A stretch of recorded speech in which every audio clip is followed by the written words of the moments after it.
sheet on the top of each side, the left and the right. The sheet that says, let's talk about intimacy. Try to do a little play on salt and pepper. Let's talk about intimacy. Right now. So I want you to take that sheet out because this is what you're going to be working through. This is going to be a working and thinking meeting, not just to be talking to you. So the first question, number one, I want you to write down what comes to mind. Just the first thing that comes to mind when you hear the word intimacy. What's the first thing that comes to mind? Don't filter it. I'm not going to collect your papers. First thing. So the reason that I like to start off that way is for a lot of individuals, the word intimacy has become synonymous with sex. And part of that has come out of our politically correct society, attempts to be politically correct, where somehow using the word sex has become impolite or vulgar or the thing that we don't talk about. So to soften it and to make it a little more pleasing to the ear, folks have usurped the word intimacy. Now there's a lot of danger in that because we move away from the true meaning of the word intimacy. The word intimacy comes from the Latin word inimus, comes from the word inimus, or intimus, the Latin word. And it means the innermost parts. It means the innermost parts of a person. The secret hiding place of a person. So intimacy does not equal sex. Intimacy means the sharing of the innermost parts of another person, or with another person. Sharing the innermost parts of ourselves with another person. That we are trusting enough, that we are vulnerable enough, that we are open enough to share those innermost secrets and quiet things with someone else.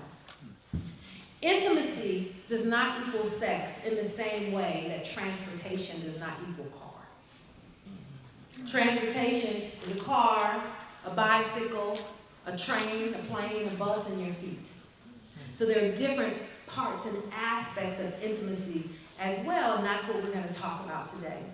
That the goal in our marriages is to share the innermost parts of ourselves with our spouse. And one of those parts is sex. Now, I don't want to discount or diminish sex. We ain't going to put that down here. We're going to keep this up here. But it's not the only way that we connect with our partner. So another way to think about the word intimacy is to think about intimacy means intimacy. You're asking your partner to see into you. You're allowing your partner to see into you. So intimacy. So when we think about the role of intimacy in our marriage. So now, what is the role of intimacy? So I want you to go to question number 2. You're not going to share these for the sake of time. You're not going to share these right now with your spouse. But question number 2 says, rank the role of intimacy in your marriage with 1 being the most important. So there are 6 items. I want you, don't share it with your partner. Don't look at your partner's page. This is just you thinking. When you think about the role intimacy plays, what would you say is the most important role? That's what you would mark as 1. Feeling emotionally safe and cared for, increase sexual satisfaction, create a pathway for communication, strengthen feelings of connection, companionship, or you're not sure. You're not going to turn these in, so just rank. What do you think the role of intimacy is? So if we say that one of the goals of intimacy is this idea of being able to share the innermost parts of yourself with your partner, your spouse, to be connected to your partner. It's important for us to know and to understand how our partner sees intimacy and the benefits of intimacy. So for example, if one partner feels the most important role of intimacy is to feel emotionally safe and cared for. And the other person wrote that the most important, I'm not going to go with the obvious increased sexual satisfaction, I'm going to say that. I'm going to do something else. If another person says that the role is to create a pathway for communication, and you two understand that about each other, then you can say, oh, okay, as I'm engaging in communication to increase my emotional connection, if that's mine, let's say if that's mine, then my husband can know that that emotional connection and us fostering that is really important, and that's why I might engage in certain behaviors. And if his is to create a pathway for communication, then I'll know, okay, when you come home and you talk to me about your job, which I do not understand at all, that you're communicating with me as you connected with me. It is sharing with me something that is important and an innermost part, and you feel connected when I create a space for you to do that. So it's not about my interest or disinterest or how much I understand, but I know that this is important and it makes you feel connected to me because I listen. So knowing how your partner interprets and understands intimate connection can help you to grow together and create space for them to share with you, to be with you, to communicate with you in the way that makes them feel connected and attached to you.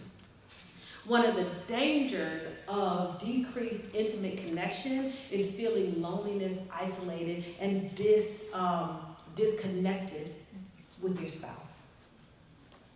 Being in a marriage where you feel alone, not connected. So understanding what are those things that foster that connection are important. So what we have to understand is, as we talk about connection, intimacy, sharing the innermost parts of ourselves with our partner, which is what's called for, we have to recognize that God is the foundation. God is the foundation of our relationship, and intimacy is the glue that holds that foundation together. God created man to be in intimate connection with him. That is why we were created, to be in intimate connection with him. And he said, I'm going to make man in my own image. That wasn't just physical image, that was also spiritual image. So he created us to be connected, intimately connected beings. And then as Adam was walking around here by himself, he was like, you need somebody too. So I'm going to create somebody for you to be intimately connected with. So he created us to be intimately connected beings. And for a short time, Adam and Eve were walking around there, bucket naked, intimately connected with God and themselves. Unashamed, unafraid, not hiding, and then into sin. And what sin did was it brought with it those things that make us want to hide, make us want to protect ourselves, make us see other people as dangerous because there might have been a little slight hurt, because they scratched a wound that they didn't know was there. And so one of the jobs of sin is to disrupt our connection with God, our intimate connection with God.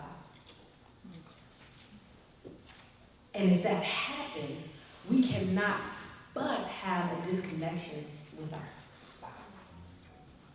So our goal is to continue to foster and keep our eyes on God and our intimate connection with God, and through creating and keeping a connection with God, we are able to create the foundation where we can be in connection with our spouse. If we understand the foundation of what God has called us to how God has called us to be in marriage through the scripture, then we understand how to treat our spouse. They understand how to treat us. We create a space that is non-judgmental, that is non-critical. We create a space that is a soft place to land. So our goal is not to keep our eyes on our spouse, but to keep our eyes on God.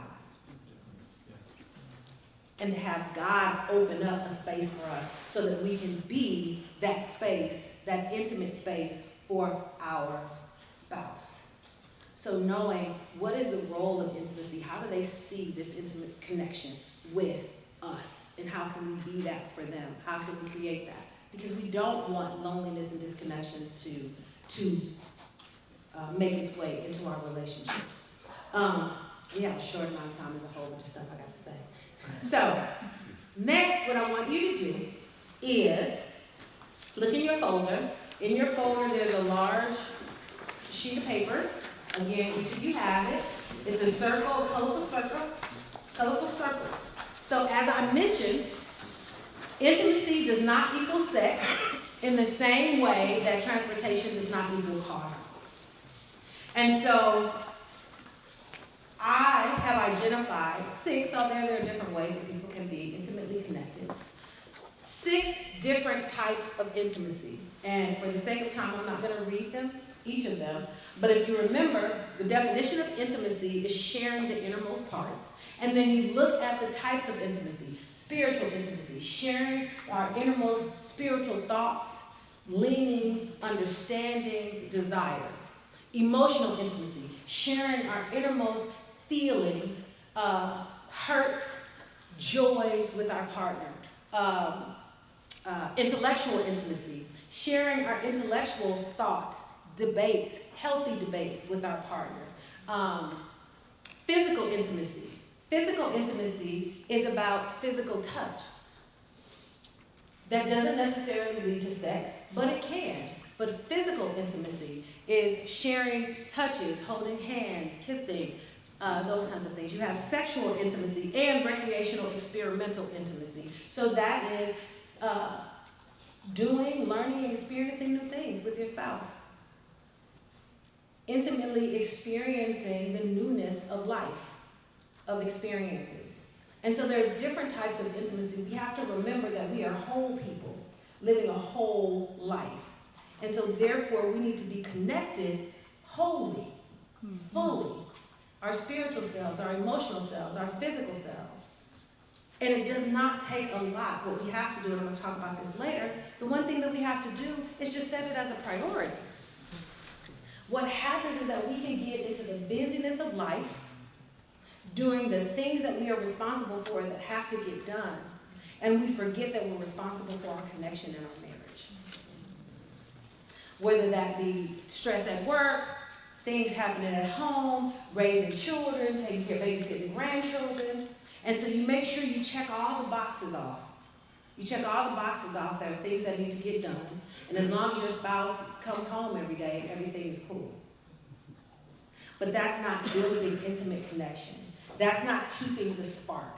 That's not increasing your desires to be together. So engaging in intimacy that meets your whole person needs helps for you to feel fulfilled in your marriage. Amen. So you have to remember that. The good thing, like most of the times when people, again, this idea of intimacy being synonymous with sex, and I'll have people who come to see me and they'll talk about, or their main complaint is that their sex life has decreased. And so one of the first things that I'll say, there are practical things that get in the way. Life gets in the way, and people be tired. But one of the things that I'll ask them is, so what other ways are you connected? What other ways are you connected? Because how many of you know that you can have sex without intimacy? You can have sex all day without intimacy.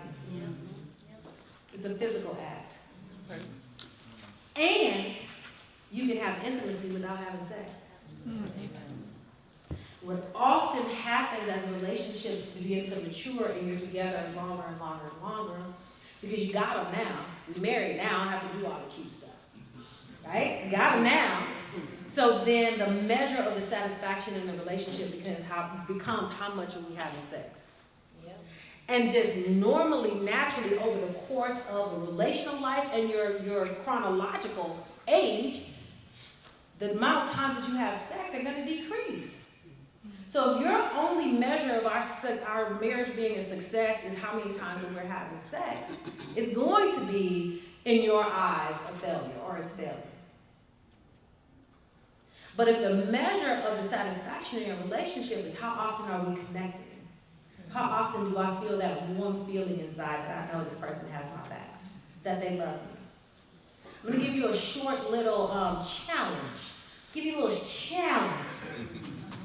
for this weekend. I want for this weekend, I want this weekend, every time, it doesn't matter who, we're not going to get into, I always initiate, so what? I want for you, every time that you are sitting in a space next to your spouse, that some part of your body is touching. It could be your kneecaps, it could be your shoulder blade, it could be a hand on the knee. There you go, touch, right? It could be your calf, it could be the front of your two shoes. And all this weekend, when you're sitting next to your spouse, I want some part of your body to touch. It could be slight, it could be a bigger gesture. But think about how often you are touching and connecting with your spouses. Again, these things, it's easy for these things to dwindle and dwindle and dwindle over time. And then you realize the only time that you're connecting is when you lay down in bed. And even then, it's just a peck on the head and say goodnight and everybody roll over. So cultivating intimacy in your relationship has to be purposeful. And as your relationship matures, it shifts from the physical, the sexual being here, to this is my life partner. So I want you to connect as I'm living and growing. I want you to connect with me and hear about, how I'm discovering this part of myself emotionally. Or, this is what I'm thinking. Or this is what I want to experience. I want my husband to be by me for that. That I want to run home and tell you because I want you to be able to support me, encourage me, create a space for that. And we do it together. So you have to have whole person intimacy, not just sex. And I can almost guarantee, I'm not a used car salesman, but I'll say almost guarantee, that if, as your relationship is maturing, you focus on these other aspects of intimacy, the sex is going to be all right. Because sex is a language. It is an expression of connection and intimacy.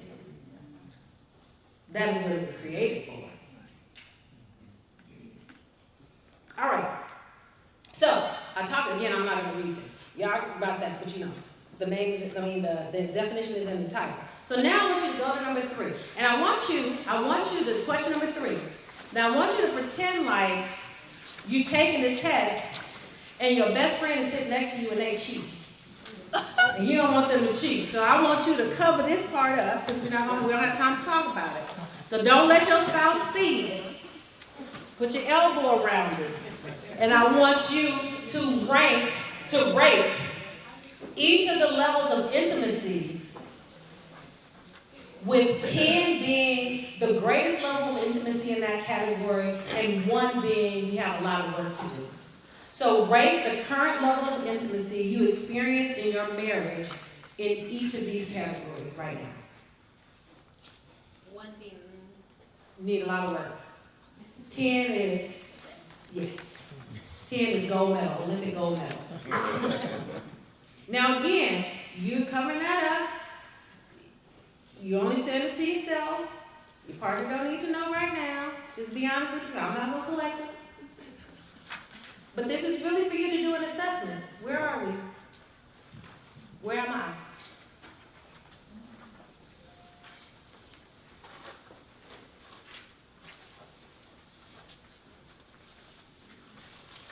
As you're doing that, one thing that I didn't mention was there are index cards on your table. So if you have any questions, we're going to pick them up by index cards, so people don't have to raise their hand. So if you have any questions, write them down on the index card, and we have folks who will come around and collect them, because I'll be answering those at the end. So write them down if you have any questions that you don't have answered. So rate the level of current intimacy you experience in your marriage in each category. So remember, a huge goal is for you to begin to start thinking about the different ways that you desire to be connected to each other in your marriage. And rating where you are is a great place to start in each of these. Because it gives you an idea, an assessment of where each of you think you stand. Now, there are various reasons that a couple might not feel as connected in any of these areas as they desire. As I mentioned, sin and how sin has impacted us and brought with it its shame, its guilt. But there are many barriers to intimacy in a relationship. So if you open your folder, each of you have a little short card, a half-sheet card, that says intimacy does not equal sex at the top, and then it says intimacy barriers and intimacy builders.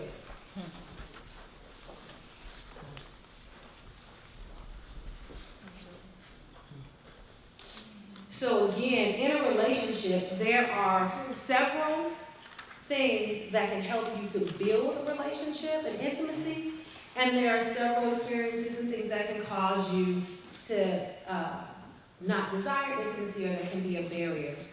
So some of the things that I think is important for us to be aware of are the barriers to intimacy.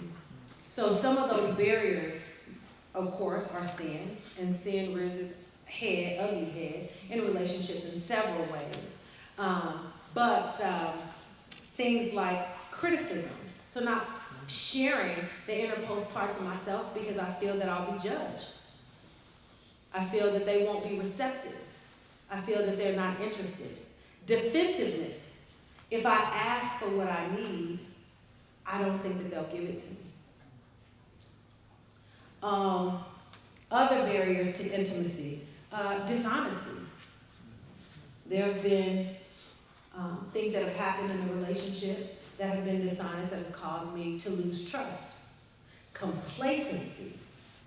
We're going along the status quo, so I don't have to put any energy or effort into continuing the connection in my relationship. Resentment, which goes hand in hand with unforgiveness. I'm still holding on to what happened 6 years ago, 6 months ago. So no, I'm not going to be transparent with you. No, I'm not going to be vulnerable with you. Nor do I have an answer for how I'm going to fix how you can fix it.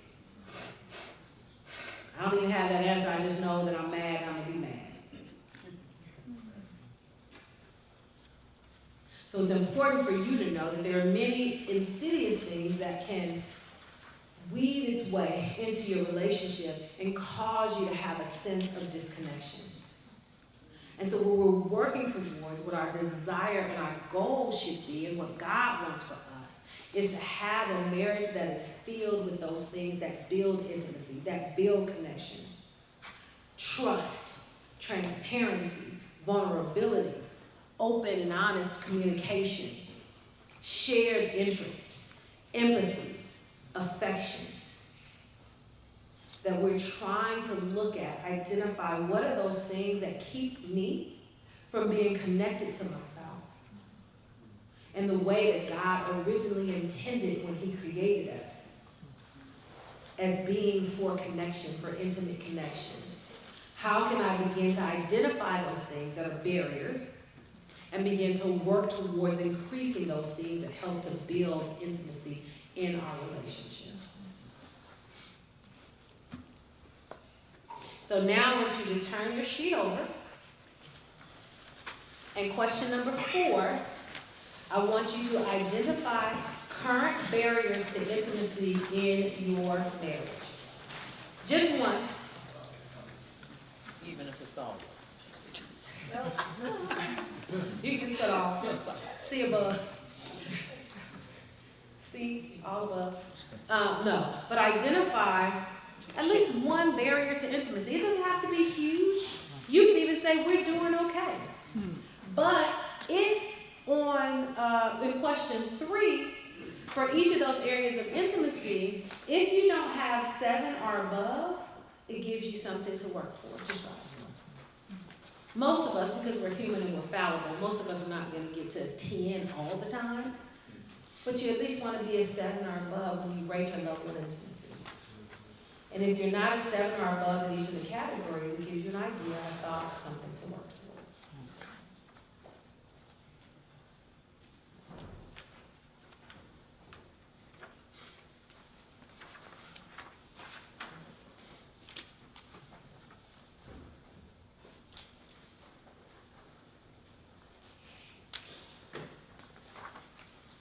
And as you then finish that, you're going to go straight to number 5.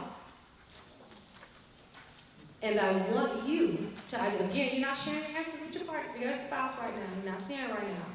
I want you to name one thing that you are committed to doing to increase intimacy in one of the areas you identified in question 3. That's any area in question 3 that's under a 7. You're going to identify, you're going to name one thing that you're committed to doing to increasing intimacy in that area, in an area.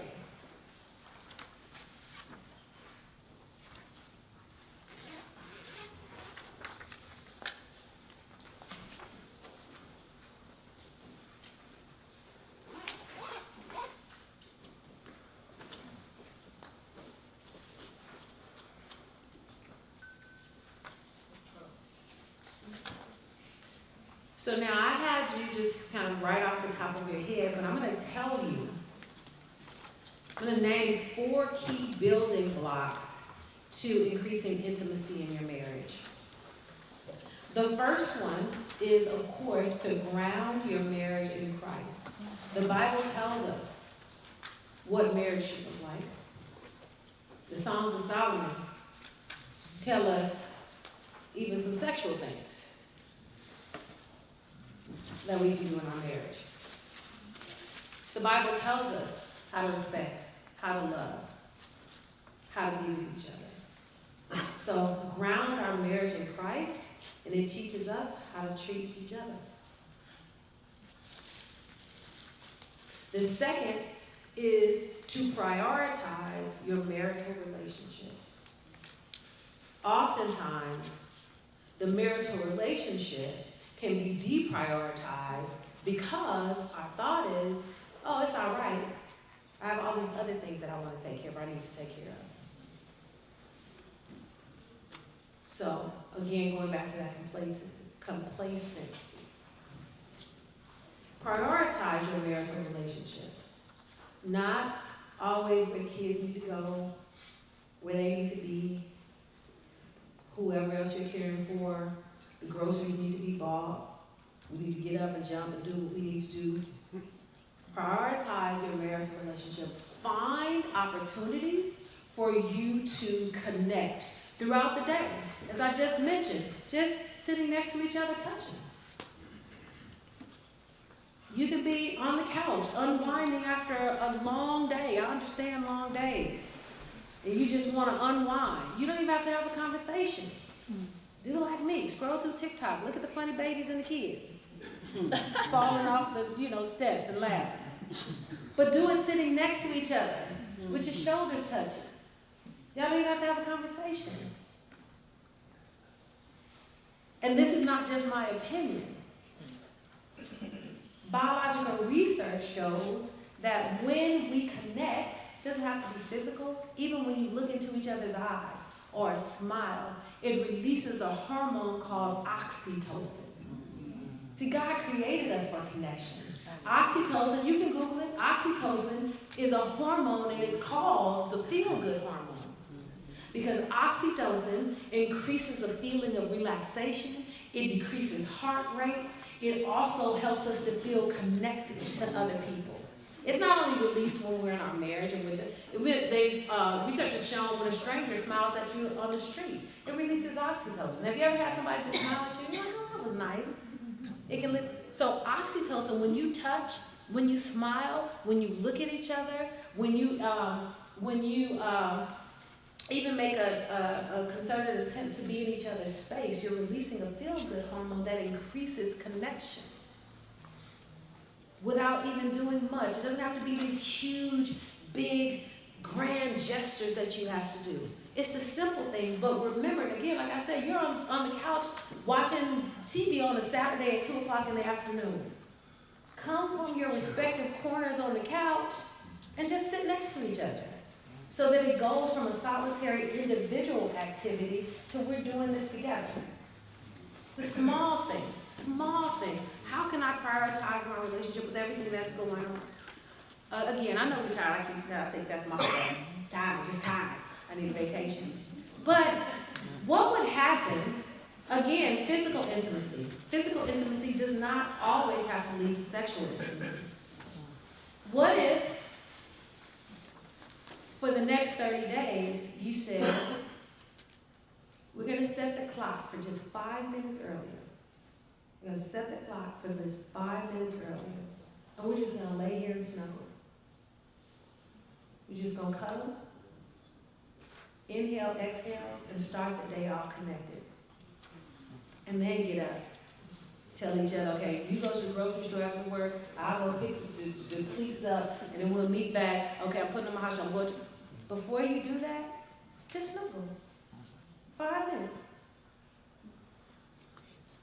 Prioritizing your relationship in small ways, but you have to make it a priority and understand how necessary it is and how it can impact your overall feeling in your marriage.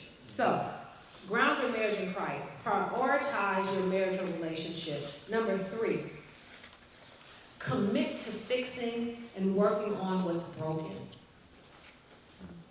Commit to fixing and working on what's broken.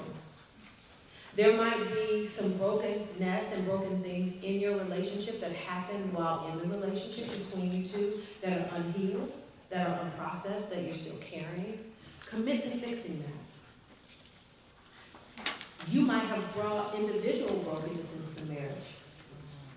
Past dating relationship, the residue is still there. Been cheated on, so now I can't really trust you fully. Not fully. Past abuse from childhood that causes you to have some triggers around certain things that impact you. Commit to fixing those things. Commit to working on those things. Commit to conversating and sharing those things with your spouse. Because they'll hinder you actually being able to be in a totally experiencing intimacy in its totality. So commit to fixing what's broken. But first you have to identify. So you have to be honest with yourself. Then the 4th thing is focus on connection, transparency, and vulnerability. Focus on connection, transparency, and vulnerability. Connection, transparency, and vulnerability. You have to create an atmosphere for connection by prioritizing the connection. You have to create an atmosphere and a culture that allows for transparency, that allows for us to go back to that state of not fearing nakedness. And that's not physical nakedness, right? That's emotional nakedness, that's spiritual nakedness. But we have to create an atmosphere of that. That means that we can't use what our spouse tells us against them when we get into an intense fellowship. And we can't use it. If they come to us, we can't, in their vulnerability, we can't call them weak. We have to create a safe space and land, and that's creating a culture and a home environment where those things can strive. So it's important for us to remember that intimacy is not an act. It is a feeling and a created, sacred, and shared space and state of being between you and your spouse. It is not one act. It is a created, sacred space and state of being that is created between you and your spouse. So the idea is that my desire is to be connected. My desire is to be open. My desire is to create a life, a shared life with this person that includes every part of me. And sex is one of those most important parts. Now, if you have questions, write them down. But I also want to kind of go into a question that was earlier. I'm not going to say the question, but I do think that this is important. So there was a question about a couple where there was a lack. They said that they have great communication and they're physically intimate, but they haven't had sexual intimacy in a long time. So I want to share this with you because I know this happens in some marriages. And there could be several reasons for that, for the decrease in sexual intimacy. With age, there might become health issues, or even without age, there could be health issues. There could be a lot of other issues, but remember, you can have intimacy without sex. But we don't know what's happening without communication. So again, the questions are on cards, so it's anonymous. But one of the first questions that I would have is, are we having communication or conversations about what's happening? You could be communicating about all kinds of things, but are we having a conversation about our sex life and our sexual desires? And this is why I think it's really important what I said to the other groups. I want to also share this with you. Most of us are black folks in here. And oftentimes, and I won't go into the whole long historical lesson, but because if your family was a descendant of enslavement, because of enslavement, our ideas and openness around sex were distorted. Because so many enslaved women were raped and so many men were used as studs. So there became this kind of distorted, kind of shameful ideas around sex. And so throughout the years, what has happened is having conversations about sex are completely taboo. So going back to what I said before about not even using the word sex, we're saying intimacy because it sounds nicer. And God forbid you were raised in church. We want you to stay pure. Don't fornicate. Don't think about it. It's sin. It's hell. Lord, don't be coaching. Because then you wear lipstick, you're going to have sex, and then you're going. Right. I'm just kidding. My family's coaching, so you're.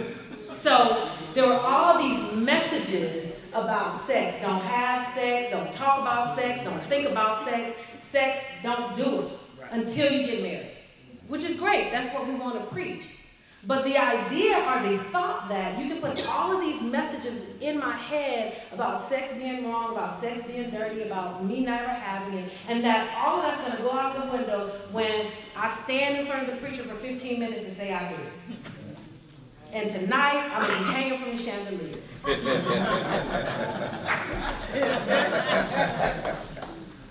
It typically does not happen that way. For many folks, and I've been doing this work for a long time, they're married and they still have shame around sex. They have shame around lights being on. They have shame around taking clothes off. And certainly there's shame around having conversations about sex. Having conversations about my desires. Sexual satisfaction. So we can't talk about a decrease in sexual intimacy without having a conversation about what's happening in our sex life. And this is why Pastor JP mentioned how communication is so important. So when you are thinking about communicating in your relationship, it's not just communicating about conflict and what school our children are going to go to or what's the next car we can afford. Making time to have conversation about, so how's that sex thing going? You like it? I'm not doing it enough. I'm doing it enough. It's quiet as a church house.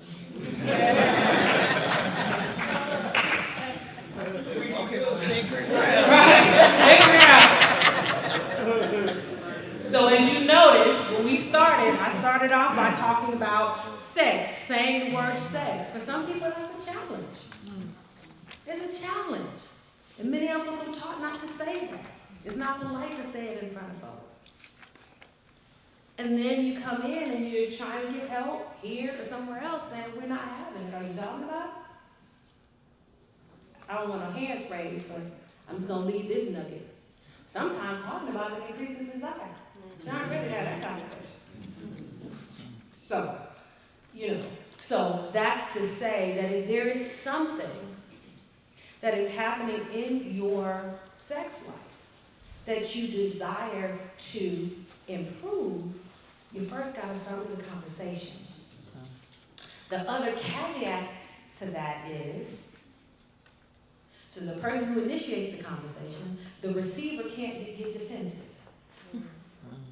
Just because the sender says, the person sending the communication, I like a little more of this, don't get defensive. So you saying I'm not doing it right? No.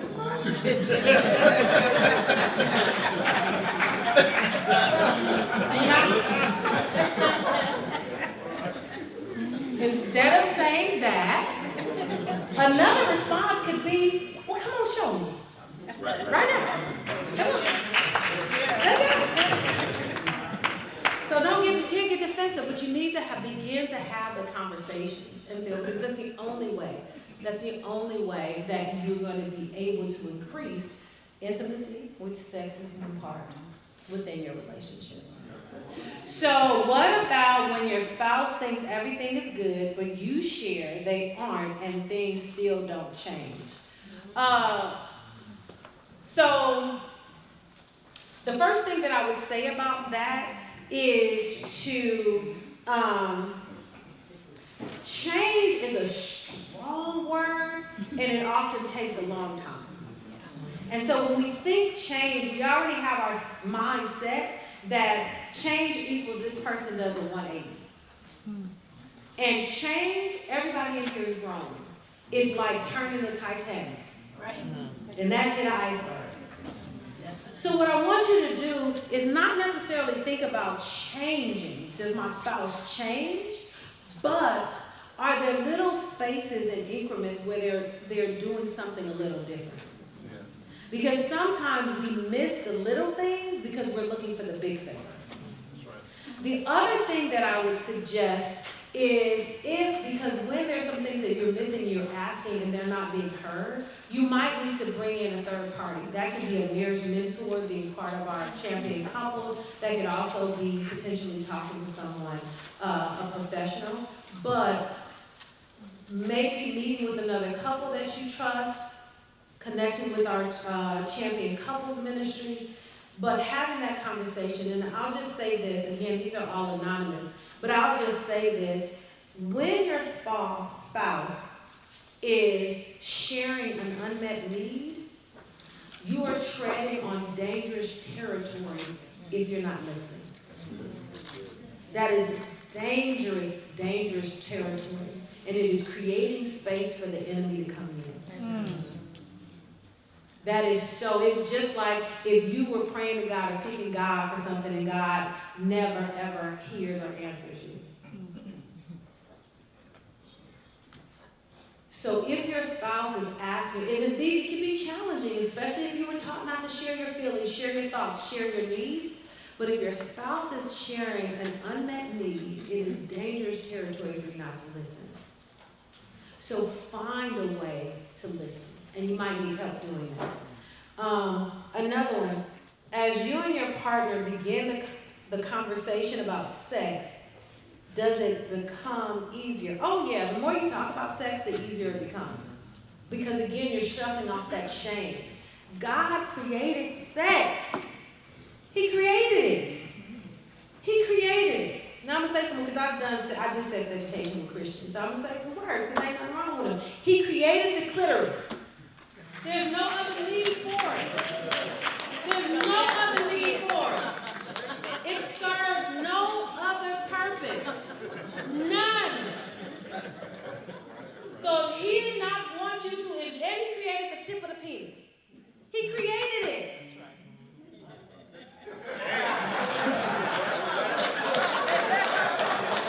He created it. So he created sex for us to enjoy it. If not, we could have, kids could be born by blowing your nose. So you have to talk about it, and the more you talk about it, the easier it becomes. I come from the generation, my mom didn't talk about no sex. My sex talk was, don't you let the boys boy touch you. That was the sound. I was like, what? I'm 13, like, huh? Does that mean I can't hit and run no more? Like, you know, no, you know about how to go get it. Y'all don't know nothing about that. But you have to keep it real. And I have children, and I said for myself that I wanted to break that generational curse. And so I'm like, we're going to talk about this. When my son was going to 9th grade, I was like, look, your body was created to react. If you get a little tingling, it ain't who you sitting behind in school. It could be the wind blowing. It ain't her. That's not love. And if they don't know it, if they don't know that, and they experience it, they think it's her. In the wind. It ain't right. That's because it was the St. Anne's was coming. It ain't her. So I had these conversations. I'm like, with my daughter, who I inherited by marriage, her and her best friend at 15 came over to the house, and we were going to the CVS to buy lady things that she wanted me to take, and she didn't want her dad. I'm like, girl, this is, well, okay, they 15. So I'm sitting up here looking at these beautiful girls. I said, we coming. I said, so y'all having sex? And like, oh my God, you're gonna. I said, oh, okay. I said, okay, well, let me hear you say penis. We in Walgreens. They were like, what? And I was like, say penis. Oh my God, you're gonna. I said, okay, you can't touch one if you can't say it.